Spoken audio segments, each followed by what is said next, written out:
13 नवंबर 1989 की रात पश्चिम बंगाल के रानीगंज इलाके में एक कोयला खदान में सब कुछ सामान्य था। धरती के लगभग 100 मीटर नीचे मजदूर रोज की तरह काम कर रहे थे। मशीनों की आवाज, औजारों की टकराहट और कोयला काटने की आवाजें उस अंधेरी सुरंग में गूंज रही थी। लेकिन अचानक खदान के अंदर एक जोरदार धमाका हुआ। पहले मजदूरों को लगा कि यह सामान्य ब्लास्टिंग होगी, क्योंकि खदानों में पत्थर तोड़ने के लिए विस्फोट किए जाते हैं। लेकिन इस बार मामला अलग था। कुछ ही सेकंड बाद जमीन कांपने लगी और ऊपर से मिट्टी और पत्थर गिरने लगे। फिर अचानक खदान के अंदर तेजी से पानी भरने लगा। मजदूर घबरा गए। कुछ लोग बाहर की ओर भागने लगे, लेकिन पानी बहुत तेजी से सुरंगों में फैल रहा था। कई रास्ते बंद हो गए। उस समय खदान के अंदर कुल 71 मजदूर काम कर रहे थे। कुछ मजदूर किसी तरह बाहर निकल गए, लेकिन कई लोग अंदर ही फंस गए। जो मजदूर अंदर रह गए, उन्होंने जल्द ही समझ लिया कि नीचे रहना खतरनाक है। इसलिए वे खदान के अंदर एक ऊंची जगह पर इकट्ठा हो गए, जहां अभी पानी पूरी तरह नहीं पहुंचा था। लेकिन समस्या अभी भी खत्म नहीं हुई थी। चारों तरफ गहरा अंधेरा था। खाने के लिए कुछ नहीं था, पीने के लिए साफ पानी नहीं था, और सबसे बड़ी चिंता थी ऑक्सीजन की कमी। उधर जब बाहर निकले मजदूरों ने हादसे की खबर दी, तो खदान के बाहर अफरा तफरी मच गई। प्रशासन और बचाव दल को तुरंत बुलाया गया।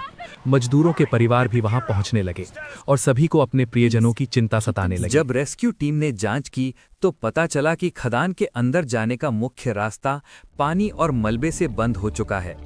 सीधे अंदर जाना लगभग असंभव था। समय बीतता जा रहा था और अंदर फंसे मजदूरों की उम्मीद कम होती जा रही थी। इसी दौरान एक अनुभवी माइनिंग इंजीनियर जसवंत सिंह गिल ने स्थिति का अध्ययन किया। उन्होंने समझा कि सामान्य तरीके से रेस्क्यू करने में बहुत समय लग सकता है, इसलिए उन्होंने एक अलग योजना सुझाई। उनका सुझाव था कि ऊपर से एक संकरी ड्रिलिंग करके अंदर तक पहुंचा जाए और उस रास्ते से एक छोटा स्टील कैप्सूल नीचे भेजा जाए। उसी कैप्सूल के जरिए मजदूरों को एक एक करके ऊपर निकाला जा सकता था।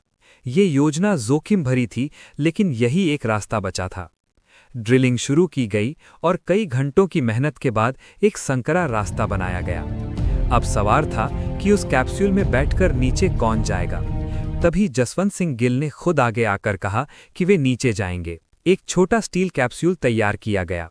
ये इतना संकरा था कि उसमें मुश्किल से एक व्यक्ति बैठ सकता था। जब गिल उस कैप्सूल में बैठकर नीचे उतर रहे थे, तो ऊपर मौजूद सभी लोग बेहद चिंतित थे। धीरे धीरे कैप्सूल अंधेरे में नीचे जाने लगा। 4 दिनों से अंधेरे में फंसे मजदूरों ने अचानक ऊपर से रोशनी देखी। जब कैप्सूल उनके पास पहुंचा और उसमें से जसवंत सिंह गिल बाहर आए, तो मजदूरों को यकीन ही नहीं हुआ कि कोई उन्हें बचाने आया है। कई मजदूर भावुक हो गए। 4 दिनों से वे भूख, प्यास और डर के बीच बैठे थे और अब उन्हें उम्मीद दिखाई दे रही थी। गिल ने मजदूरों को शांत किया और उन्हें भरोसा दिलाया कि सबको सुरक्षित बाहर निकाला जाएगा। रेस्क्यू ऑपरेशन शुरू हुआ। एक एक मजदूर को कैप्सूल में बैठाकर ऊपर भेजा जाने लगा। हर बार कैप्सूल ऊपर जाता, फिर खाली होकर वापस नीचे आता और अगला मजदूर उसमें बैठता।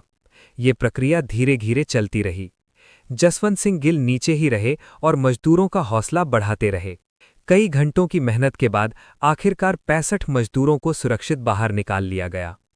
जब पहला मजदूर बाहर आया, तो खदान के बाहर खड़े परिवार खुशी से रो पड़े।